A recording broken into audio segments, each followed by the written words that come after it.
This morning, day 2 of the RNC kicking off with Donald Trump officially nominated as the head of the GOP ticket in his triumphant return to the stage barely 2 days after a gunman tried to kill him.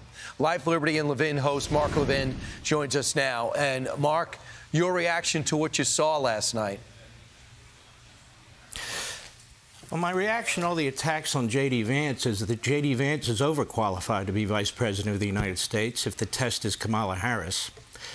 In fact, J.D. Vance has more qualifications than Barack Obama did when he ran for president. He was senator for 2 years. He'd served in the state Senate. He was a failed candidate for the House of Representatives. And before that, he was a community rabble-rouser in a Saul Alinsky adherent. We cannot view the real world through the lens of the media. The media in America are dangerous, they're vile, they're poisonous. They will defend the Democrats to the end. And I want to say something to Joe Biden. I haven't been on this air since my friend, the President of the United States, was almost assassinated, and I have spoken to him. You know, Joe Biden, you owe the nation an apology.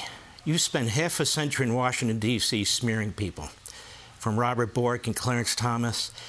The things that you said about Ronald Reagan, I was there. The things you say about Benjamin Netanyahu, and you saved your worst for Donald Trump. You are a desperate man, desperately seeking re-election, when 5 days ago your party was trying to get rid of you. It's amazing how the media turn on a dime. The talk for weeks and weeks is that this man is dementia, he's senile, he should be removed, and now he's a uniter. Joe Biden has never been a uniter, from his days as a race and segregationist in the South to his days today with the things that he says and he does. The fact of the matter is, Donald Trump survived an assassin's bullet. God was watching over him. That's number one, Brian. Number two, lawfare is almost dead. Donald Trump has beaten a corrupt Department of Justice, a corrupt Attorney General, a corrupt DA in Manhattan. That case will be resolved properly, and a corrupt DA in Atlanta. They've tried to bankrupt him. They've tried to imprison him. They've smeared his character and his name. And I want people to remember something when they talk about J.D. Vance said these things about Trump.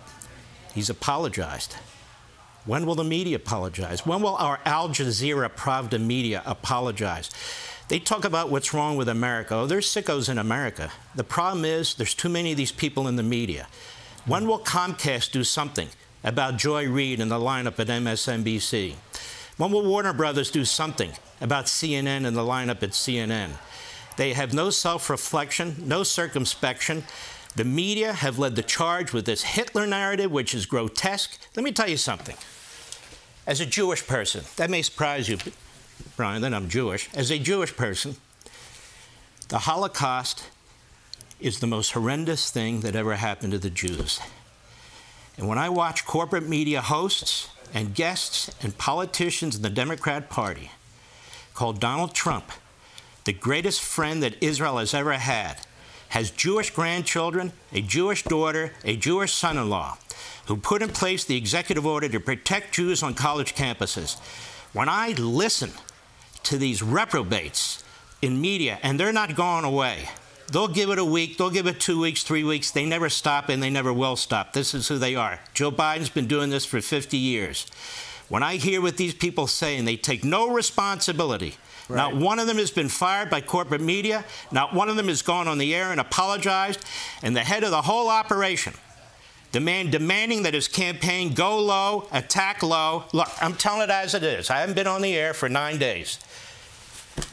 That's Joe Biden. It's always been Joe Biden. And I want to say this to President Trump. Now, Brian, everybody's been on all 9 days. I want to say something. God bless President Trump. He's pushed back the FBI. He's pushed back the Department of Justice. He's pushed back these DAs and attorney generals. He survived 2 impeachments. He survived a criminal investigation. No man should have to go through this. No man whatsoever. And I think the American people understand this completely. So I want to share, let's share the video. I don't know if you have a monitor there, Mark. We just got this video in. I have not seen it yet. A different angle to the assassination attempt when Trump was, they tried to take him out and he was on the ground. I understand you see his shoes being blown off, and then him would eventually say, "Get my shoes, get my shoes." So I'm seeing this for the first time. You see it from the reverse side of the stage. You just see how harrowing it is. And to think that somebody would go through that, say, "Slow down. I want to say fight, fight, fight," and put his hand up in the air, knowing he was bleeding. He didn't even know where. So I just wanted to share that with the audience as we got it, because we're just trying to make sure this doesn't happen again. And there's still so many questions to happen, how this is able to happen at all. Now I'm going to go to something else that you're uniquely qualified to, unless you want to comment on this. I just want to say, he called me 30 or 40 minutes before he went on the stage. He was in a great mood. He was excited. He said there's going to be 50,000 people there. He was happy about his campaign. He was happy about life. He felt really, really good. He was very chatty. I called him the next day. You know, I knew Reagan. I know a lot of very great men. This man is historic. This man is special. This man is standing up against evil on so many levels. This man has put his life on the line, his family on the line, his career on the line, everything on the line. And I want the American people to compare that to Joe Biden, who thinks the presidency, he deserves it. And for some reason, he should get reelected. I want you to compare Donald Trump to these people in the media and how reckless and horrendous they are. Anyway. Gotcha. I want to get to another area of expertise, the classified documents.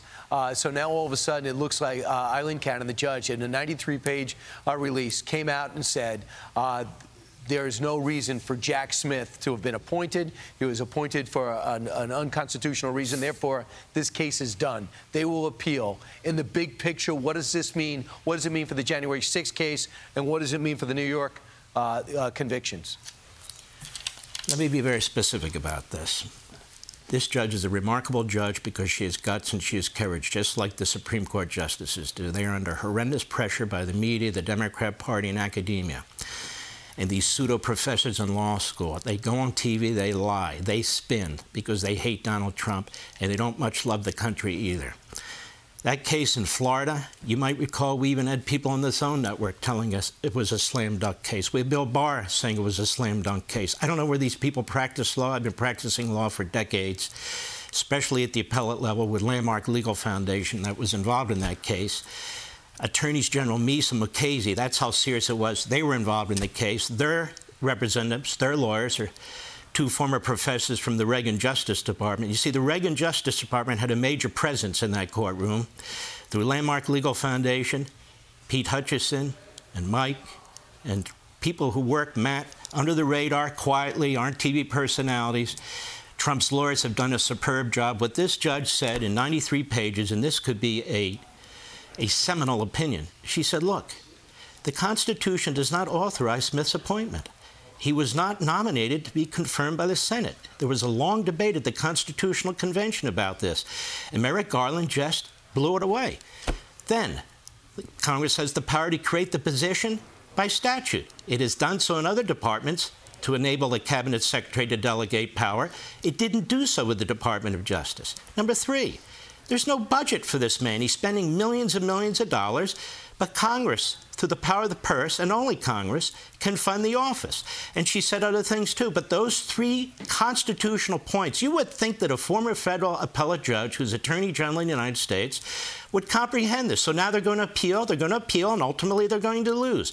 They lost on immunity. When people here and elsewhere were saying that Donald Trump's position is ridiculous, I said, it's not ridiculous. Trump won. The obstruction case. The obstruction statute, as I've said here, was not correct. They misapplied a statute purposely. What did the Supreme Court say? It's misapplied. In the case in Georgia, it's on appeal because they're looking into unethical conduct by the DA there in Manhattan. That case, if it's not reversed by New York, the president has a pathway to the Supreme Court. Lawfare is almost dead. It's on its back because Donald Trump defeated it. And he has saved our justice system. That's what he's done. By defeating these bastards, he has saved our justice system. And I just want the President of the United States to know that we're behind him 100%, period. Right. So, Mark, you have not been on in 9 days, but in 10 minutes, you've covered more ground than most people do in 9 days. Thank you so much. Your opinion's invaluable. Can't wait to watch your show on Saturday and Sunday at 8 o'clock. Hi, everyone. I'm Brian Kilmeade. I want you to do me a favor. I want you to click to subscribe to the Fox News YouTube page. This is the only way that I know for sure that you're not going to miss any great commentary, any great news bites, any great interviews coming your way on Fox. You can get it all here on YouTube. So subscribe right now.